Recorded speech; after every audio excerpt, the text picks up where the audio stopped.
mais uma vez estamos aqui para apresentar o programa Do Jeito do Jonas. O programa que é feito do seu jeito, do nosso jeito, e é apresentado do jeito do Jonas. Para você entrar em contato conosco pelo e-mail jonasgrebe@ig.com.br, estou respondendo já os novos e-mails, nós voltamos de férias na semana passada, os e-mails estão chegando, já estou começando a responder.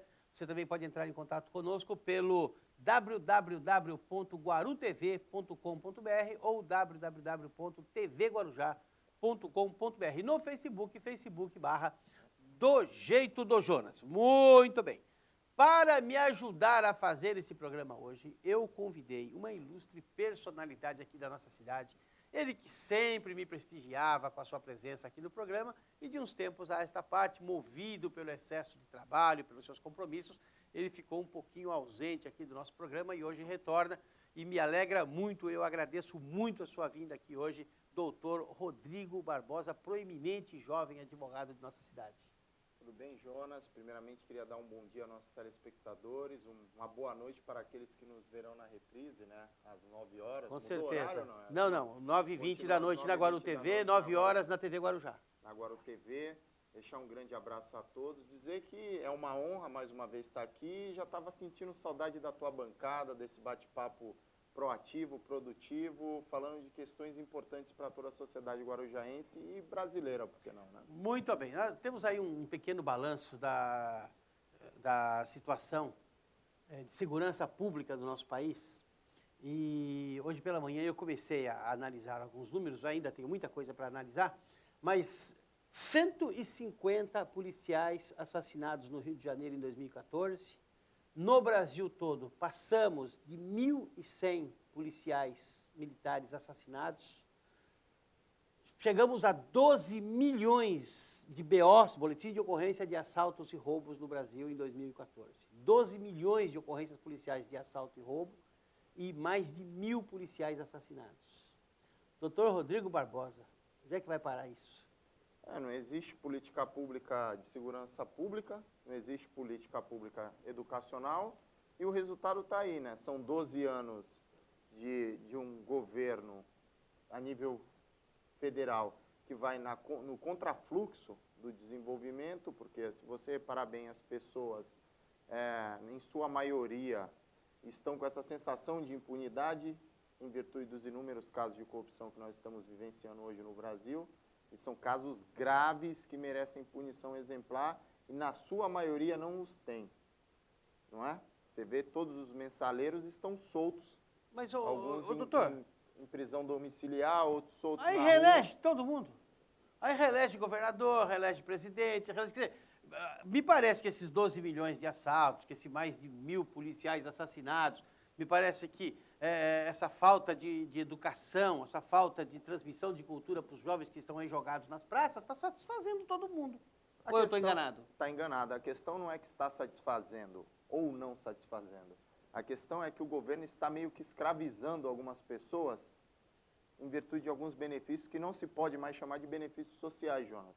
À medida em que eles não dão perspectiva de melhora na vida do cidadão, eles apenas dão mensalmente um valor e não dão perspectiva de melhora. É isso que está errado, é isso que tem que ser atacado, é isso que tem que ser revisto. Não acabar com o incentivo social. Muito pelo contrário, quero deixar claro aqui que eu sou favorável a todo e qualquer tipo de incentivo social, a tirar as pessoas da condição de miserabilidade em que se encontram. Porque não é justo um ser humano viver em condição de miserabilidade. Não é justo um país rico e digno e austero como o nosso, que tudo que se planta dá, ter ainda pessoas vivendo em condição de miserabilidade. Mas isso é reflexo da corrupção. Isso é reflexo da falta de punição. Isso é reflexo da falta de exemplo. Isso é reflexo de deixar a polícia largada à própria sorte, porque o policial hoje ele sai, não sabe se volta.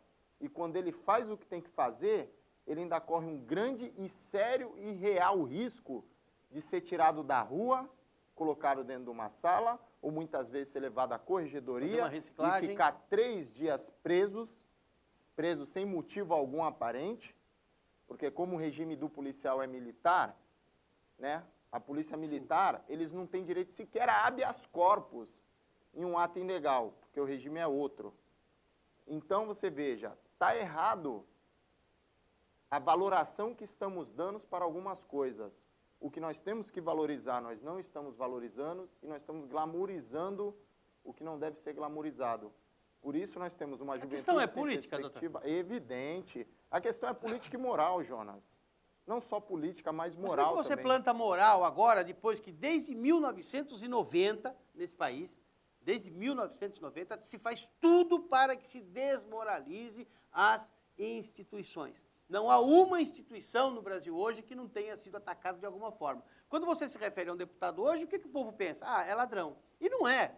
Existem os corruptos, existem aqueles que estão lá para fazer bobagem, para fazer coisas mal feitas, para enriquecer as custas do cofre público, mas existe muita gente séria também. Mas você passa a imagem. Quando você fala de polícia hoje, a primeira imagem que o cidadão tem é negativa, não é positiva. Então as instituições foram quê? Mas eu sou da época que quando passava um padre perto de você, você tinha o maior respeito. Quando passava um pastor perto de você, você tinha o maior respeito. Hoje passa um pastor perto de você, alguém já fala, está roubando os fiéis. Quer dizer, houve uma desmoralização institucional no Brasil que é maléfica a todos os segmentos. Qual é o remédio para isso?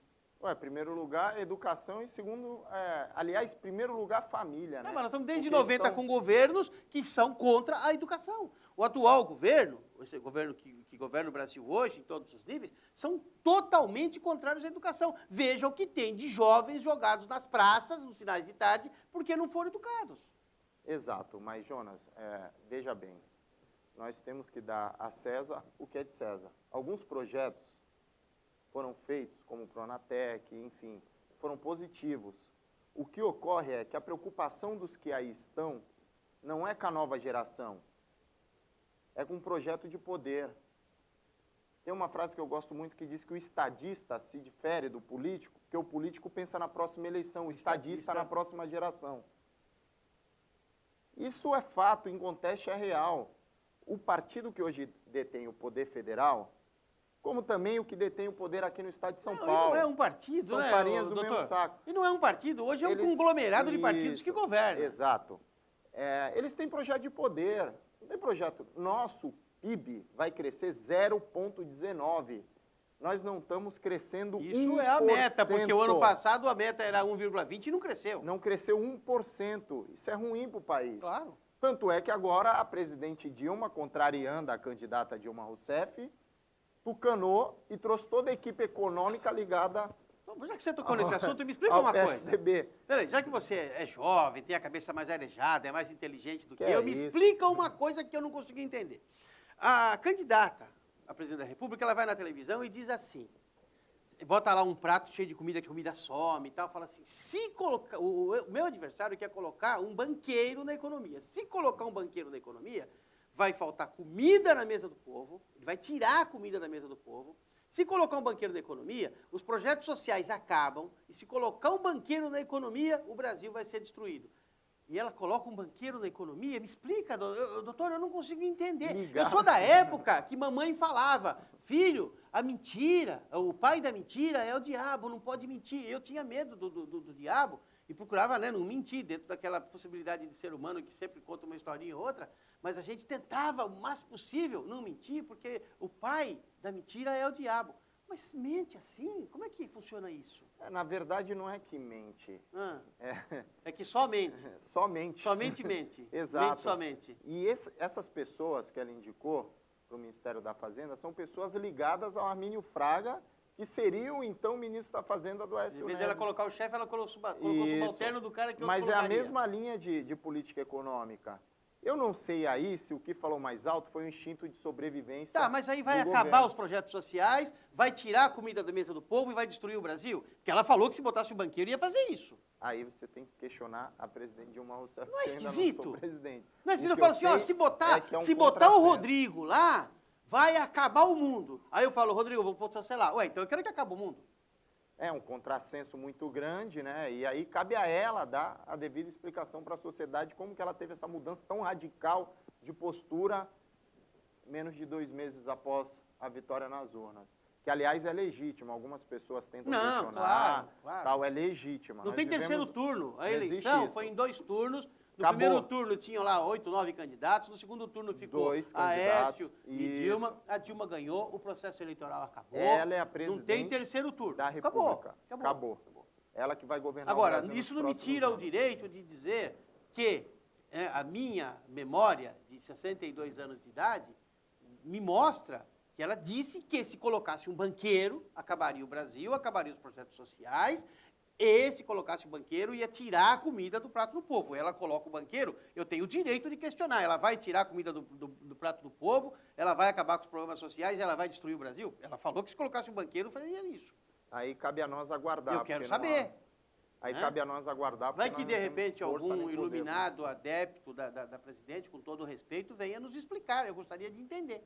Aí cabe a nós aguardar, né? Mas tudo aquilo que ela pregou na campanha, ela está indo no contrassenso, em atos. Então, no mínimo, tem a pecha de que contou historinha para boi dormir, contou história da carochinha para o povo brasileiro. Isso me entristece, porque eu acho que a pessoa tem que ganhar uma eleição falando a verdade. Exato. Dizer, olha, a situação é difícil, o Brasil atravessa por uma crise. Quando a Europa, o mundo exterior crescia 16%, 17%, aqui crescia 5%, e o ex-presidente Lula falava que era maravilha, que ele tinha feito crescer 5% e lá fora crescia 15%. Quando lá fora parou de crescer, aqui ela foi para 4%, 5%, aqui foi para 0%. Né? Então, eu acho que as coisas têm que ser ditas como elas são. Olha, a gasolina não dá para vender mais nesse preço, vai ter que aumentar. O arroz, o feijão, a batata, a gente vai conseguir segurar, mas tem outras coisas que não vai dar. Nós vamos fazer uma política econômica que atenda à necessidade de todos os brasileiros, porque o Brasil precisa sobreviver. Sabe, fala a verdade. Eu não entendo por que a pessoa tem que viver de mentira. É difícil viver de mentira. Sabe o que acontece? Perdeu muito tempo atacando os adversários e esqueceu de olhar o óbvio. E o cargo, ele te dá bônus e ônus. O ônus da presidência é fazer o que tem que ser feito para contornar a crise. E o que tem que ser feito é tomar medidas drásticas e radicais. E eu tenho absoluta convicção que essa equipe econômica que aí está, que ela já nomeou, e olha que interessante, ela antecipou quem vai ser o ministro da Fazenda, quem vai ser o presidente do Banco Central, para tentar acalmar o mercado, porque senão a inflação subiria mais. Quanto tempo dura? Quanto tempo dura? Nós precisamos ver quais serão os atos dessa equipe. Doutor, se eles fizerem... Quanto tempo dura essa equipe? Se eles fizerem aquilo que eles pregam e que escreveram no passado, as medidas serão drásticas e o arroxo virá. Como é que você chama lá o Lobinho lá? Não vou falar no nomenclativo que ele vai se sentir ofendido, né? Não vou falar do Lobão, vou falar do Lobinho. Como é que você chama o Lobinho lá e fala assim, Lobinho, ó, sua pasta agora vai ser cortado 50%. É o que eu falei, o cargo ele incute no administrador. A sanha por cargo, a sanha por poder, a sanha por dinheiro público, a sanha por corrupção de uma grande parte das pessoas que estão no comando desse país. Claro que ainda acaba sendo minoria, porque é muita gente na administração, mas essa sanha dessas pessoas não vão permitir que se faça um regime austero, doutor. Eu estou velho, Jonas, doutor, eu já vi tudo isso. Jonas, veja bem. Você... O último que tentou cortar foi cassado em 2 anos. Você pode até ter essa postura, essa convicção, e eu respeito isso. Mas não pode jamais tirar meu otimismo enquanto jovem. Jamais, de maneira nenhuma. Eu não posso aceitar e admitir isso. Eu, enquanto jovem, tenho que acreditar que as coisas podem melhorar. E eu tenho que ter fé que as coisas vão melhorar. Deus te ouça. Então, já que a Dilma foi reeleita, legitimamente, isso é indiscutível. Nós temos que torcer para que ela faça uma excelente gestão e que ela, nesse primeiro mandato de presidenta da República, faça o melhor possível para o Brasil. Mandato. Não, é o primeiro, porque o segundo ela não fez nada, porque o segundo foi uma lástima. Então, para mim, o primeiro mandato dela será esse. Então, espero que ela assuma a postura de presidenta da República e pare de viver à sombra do passado. Tá, mas eu volto na minha questão então, doutor. Sem tirar o seu otimismo, eu volto na mesma questão. E aquelas pessoas que giram em torno e que vivem disso, vão aceitar? Aí é um problema que quem tem que resolver é ela. E nós aqui temos que torcer para que ela tenha habilidade política de contornar tudo isso em prol da gente, do povo brasileiro, que não merece ficar à mercê e à mão dessas pessoas que não têm um pingo de moral e decência. que, aliás, em sua maioria não deveriam e não fazem jus a estar aonde estão. Perfeitamente. Então, quem tem que resolver é ela. Espero e acredito e torço muito para que ela consiga contornar essa situação. Muito bem, vamos a um breve intervalo comercial. Daqui a pouquinho nós voltamos nesse bate-papo aqui, quase um debate com o Dr. Rodrigo Barbosa, que muito me honra com a sua presença. Daqui a pouquinho nós voltamos do jeito do Jonas.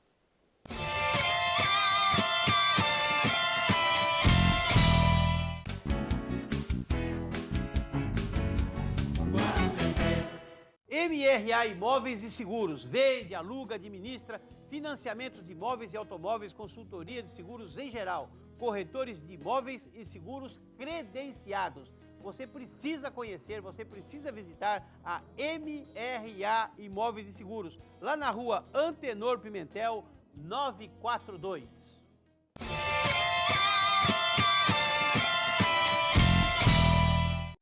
Olá, estamos de volta para o segundo bloco do programa Do Jeito do Jonas, batendo um papo gostoso hoje aqui com o Dr. Rodrigo Barbosa, advogado aqui da nossa cidade, jovem, otimista, está acreditando, eu também estou acreditando até a página 3, se durar, foi a pergunta que eu fiz foi essa, até quando? Se durar, se segurar realmente um regime austero, com pessoas sérias, nos lugares sérios, eu acho que o Brasil começa a encaminhar, mas eu tenho as minhas dúvidas de que aqueles que estão acostumados há muito tempo a fazer os seus malfeitos, eu tenho dúvida de que essas pessoas se aquietem, tomara que se aquietem. E dentro deste assunto, doutor Rodrigo, Lava Jato. Eu sou da época que Lava Jato é assim, você estava com o carro muito sujo, você ia num determinado lava rápido ou lava jato, onde ele dava lá uma mangueirada, passava um sabãozinho e tal, em 3, 4, 5 minutos você saía com o carro pelo menos pelo lado de fora limpo, e você estava tranquilo para poder seguir o seu caminho.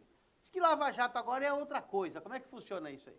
É mais um escândalo, aliás, uma aberração, né, de corrupção, parece que já passa da casa de 50 milhões, ou bilhões, quer dizer, eu acho que não existe no mundo, na história contemporânea, ou até na história antiga, um escândalo de corrupção em proporções tão grandes quanto o Brasil, ou seja, o Brasil, mais uma vez, é ator principal de uma história ruim perante as outras nações. Não é que está sendo apurado competentemente pela Polícia Federal, está sendo conduzido de maneira digna pelos delegados da Polícia Federal e todos os agentes, e que está desencadeando, olha que interessante, uma cachoeira de... Cachoeira, nome bem original, é. De denúncias contra inúmeros políticos, presidentes de autarquias federais, que é o caso da Petrobras, enfim. Vem Eletrobras agora. Vem Eletrobras agora, que já se... Que tem um da Caixa Econômica Federal monstruoso para ser aberto. Que se cogitou, inclusive, mas isso é só cogitação, não existe prova, não existe nada de concreto, por isso que nós temos que tomar cuidado. Mas você que está assistindo tem direito de saber o que está acontecendo. Inclusive, no ex-presidente Luiz Inácio Lula da Silva, que teria montado tudo isso para poder manter a base aliada. Existe essa cogitação. Existem empresários que estão sendo investigados que já cogitaram isso e já estão pedindo o benefício da delação premiada. Para que você que está em casa nos entenda, o benefício da delação premiada é uma lei que foi criada de modo que os envolvidos em crimes, né, de grandes proporções ou em qualquer crime, se utilizem desse benefício para ter uma atenuante na pena, uma diminuição da sua pena corpórea, não significa dizer que não serão punidos. Significa dizer que se eles, falar o português claro, caguetarem os comparsas, terão uma diminuição na sua pena. Só que tem um requisito formal na lei. Não é só eu falar, olha, o Jonas roubou. Tem que ter prova robusta. Eu tenho que provar que o Jonas também roubou. Com prova robusta para ter o benefício. E se nós voltarmos um pouquinho atrás, quando isso começou com o seu Paulo Roberto, ele deu alguns nomes. Sim. Inclusive do ex-presidente da Petrobras, que foi preso. Sim. Então, isso quer dizer que ele provou que o cara estava envolvido. Que aconteceu, isso. Porque para o juiz decretar a prisão de alguém, ele tem que ter indícios de autoria e materialidade delitiva. Que a prisão no Brasil, senhores, é uma exceção. Mas não é que é uma exceção porque nós vivemos num país impune. É que nós vivemos num regime democrático de direito, que veio posteriormente a uma ditadura militar que cerceou direitos, Então, o Constituinte, o Com a Constituição deputado, de 88, em 1988, quando elaborou a Constituição, abriu esse leque de benefício. Portanto, pode ver que ninguém é considerado culpado até o julgamento final, em última instância. A prisão é uma exceção. Então, quando um juiz decreta a prisão temporária, ou a prisão preventiva de alguém, é porque ele tem fortes indícios de autoria e materialidade. E aquele cidadão na rua pode, de alguma maneira, intervir ou prejudicar nas investigações. Por exemplo, ou até mesmo fugir. Ou, como por exemplo, fez o ir em cima de Pisolato. testemunhas, fazer com que essa pessoa mude depoimento, Exato. fazer uma corrupção, uma tentativa de corrupção ativa. Então, esses aí que estão presos, em tese, como operador do direito, existe indícios fortes de autoria e materialidade. E eu acredito, Jonas, que agora eles comecem a mostrar... que essa caguetagem que está vindo aí ainda vai demorar mais uns 8, 7 meses, mas vai pegar muita gente. Não é pouco, é muita gente. E eu tenho convicção que tem muito senador, muito deputado, que não tá dormindo à noite. muito ministro que está tendo insônia no Congresso. Eu vejo, doutor, eu vejo com tristeza, primeiro, né, toda essa situação. Mas, por outro lado, eu acho que chegaria esse momento. De paradigma. Chegaria esse momento. Esse paradigma tem que mudar. O Brasil não pode ser o país que é hoje, ao nível de corrupção que é hoje. Você chega na Europa, e eu estive agora recentemente na Europa, a única coisa que eles sabem do Brasil é isso. Antigamente você falava Brasil, era Futebol. Pelé. Né? Ah, Pelé, futebol. Tal. Hoje não, hoje é corrupção. Pô, mas o brasileiro não faz nada, vocês não reagem. Eles falam nomes. Pô, mas fulano rouba, vocês não fazem nada. Né? Um taxista falou para mim o nome do Lula. Falou, pô, mas vocês não reagem. Eu, não, está sendo apurado, devagarinho, que se um dia provar, porque não tem prova, aquela coisa toda. Mas chegou um nível que não dá mais para suportar. Chegou um nível que tudo que se faz nesse país hoje, em termos de grandes empresas estatais, está sendo provado aqui, que são feitos através de comissões caixinhas. Aliás, é importante deixar claro que um colega nosso de profissão falou que se não for assim, não se faz nada no país. Sim, falou. Eu acho que ele foi infeliz, né? Porque, será que ele foi infeliz? Não sei, se ele fala isso, ele já reflete... Quando o Pelé falou que ninguém sabia votar no Brasil, que o brasileiro não sabia votar... O cliente dele faz, porque, Jonas, você vai me desculpar, mas eu conheço muita gente ligado ao serviço público. Não, claro, não é isso que ele disse, na minha opinião. Na minha opinião, não foi isso que ele disse. Que prestam serviço público que não pagam propina para ninguém. Não, na minha opinião, não foi isso que ele disse.